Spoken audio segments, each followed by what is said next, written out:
I want to talk about this startling new reporting out in ProPublica entitled "Firm Tied to Kristi Noem Secretly Got Money from 220 Million DHS Ad Contracts." Before I get into it, I would like to be very clear about the fact that ProPublica, particularly one of the authors, Joshua Kaplan, the other authors are Justin Elliott and Alex Mirjeski, make it sound like they are the first to report on this. They are the first to break this story. I'm a little bit concerned because my friend Myranda has been posting specifically about these, doing investigative reporting specifically about this issue for a really long time. In fact, the first way I found out about her account was that I saw something come through my feed months and months and months ago where she was talking about all of the connections to Kristi Noem and all of the kind of like shady dealings and showing people how to follow the money. So I really hope that Joshua Kaplan in particular from ProPublica sees this and can help us understand how it is that Myranda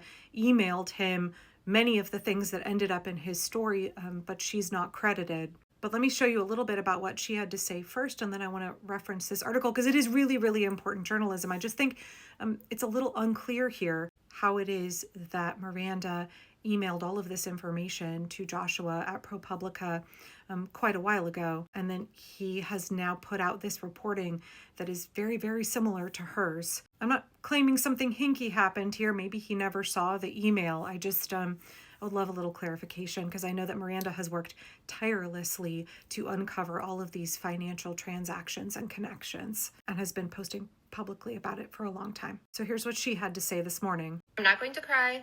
I already know, so people don't have to keep messaging me. I already know about the ProPublica article.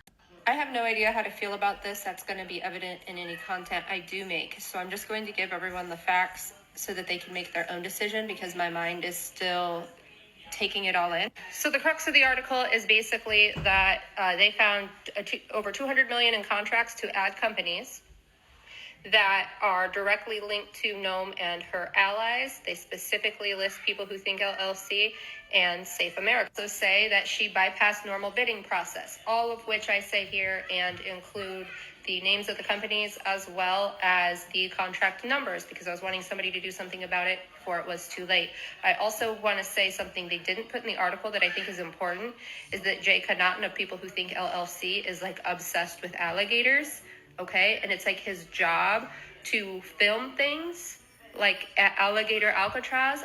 And of course I made a video about it, I want to say in March, here it is. To themselves within these campaigns and make it legal, they will do so by setting up media companies. And then that way, the people in charge of the money can create commercials or ads, including a weekly series featuring herself cosplaying. Something South Dakotans are all too familiar with. So who's getting that $200 million? Let's look at the first one. People Who Think LLC. Who owns that? Jay Connaughton. Just happens to be the Republican Party of Louisiana. Never guess who the other vendor is. Do you remember when I told you about this? In South Dakota, we put up billboards everywhere that said meth for audit. And wouldn't you know it that most of the literature we started using in our drug program in South Dakota came from big conservative donors that had a daughter pass away of an overdose and created their own material in marketing, which South Dakota then adopted. You may have missed it in the writing, but I correctly named both of those contracts and explained their connection to Corey Lewandowski. From there, their articles on the left, mine's on the right, definitely written in a little bit of a different style and different order. But it just goes to talk about how Ben Yoho, the CEO of Strategy Group, which Corey Lewandowski is associated with, began getting these contracts back in 2020. And they basically tell the same story I did about how they used a closed bid process. They then go on to say that Ben Yoho then married Trisha McLaughlin earlier this year, and it is Trisha McLaughlin that is now in charge of those contracts. I wrote about it too. Here it is. I just know people don't like me to play fucking article karaoke. But the gist effectively is that there wasn't anything in the new article that I hadn't said before in written word and then, of course, read here. Okay, I really encourage you to go watch all of Myranda's videos on this subject because she really has been reporting about these financial transactions and connections and the way that Kristi Noem funnels money to herself for months and months and months. And to me, it's a little bit concerning that she sent her investigative reporting to one of the authors of this article and then it ends up published in ProPublica months later without her being credited, and it makes it sound like they uncovered all of this as an exclusive, while Myranda's been posting about it on YouTube and in written form for months. Now, the article itself talks about the way that Kristi Noem and those around her, right? Like Tricia McLaughlin is one of the spokespeople from DHS who the New Republic says outright lies when describing what happens when ICE is attacking immigrants and American citizens. How all of these people are connected and the way that they funnel money, our taxpayer money, to themselves. They are enriching themselves through the ethnic cleansing that they are carrying out using our tax dollars through these complicated webs. We need really good investigative journalists like Myranda and like the folks from ProPublica who are willing to dive into how complicated this is. Right, because I was framing it as Kristi Noem is out there with her team of like her film crew filming just to make propaganda for the regime, but it's so much more than that.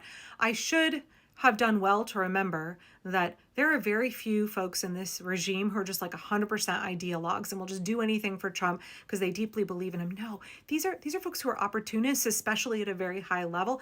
They're opportunists. They are all about grifting. They are all about enriching themselves. And I think for some of them, they enjoy the cruelty, right? Kristi Noem shot her own dog. These are people who relish the cruelty on some level, if not extremely overtly, but also the corruption is just extreme. The grift is extreme.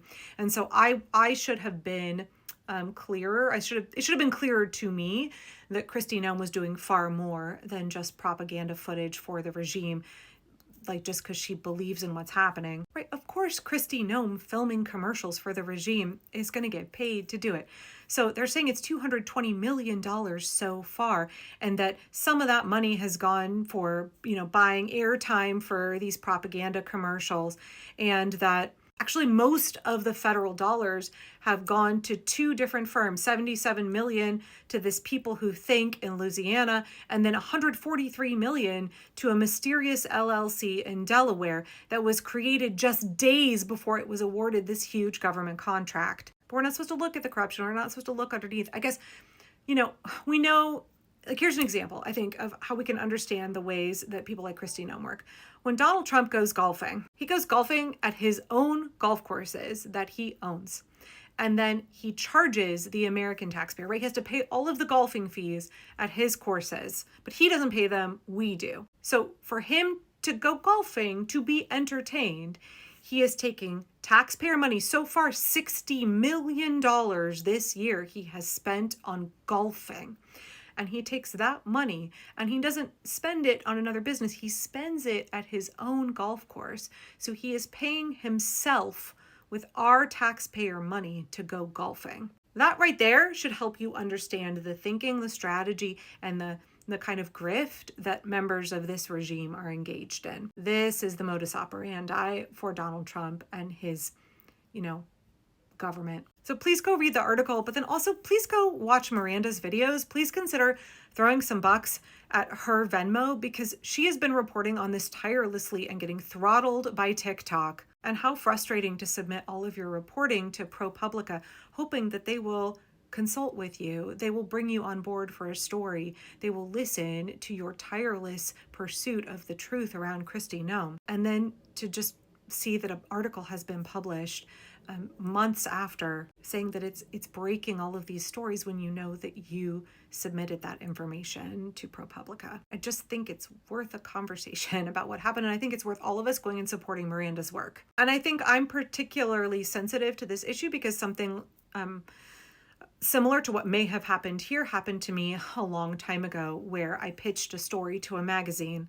They said that they would hire me, and then partway through the process, after I'd submitted notes and everything else, they said, oh, actually, we want one of our staff writers to collaborate with you, and they'll interview you. And actually, we want to use our own photographer, and they'll come out and photograph. And then the piece came out, and I didn't get any credit. I was treated like somebody that was interviewed, and the staff writer got all of the credit, and I didn't get paid anything when I had pitched the story to them as a contract for a set piece. And they just took it out of my hands and switched it to me being an interviewee, and a staff writer got paid. So I think I'm very sensitive, a little sensitive about it. And I would just love to know what happened here. Not only for Myranda, but also with Kristi Noem.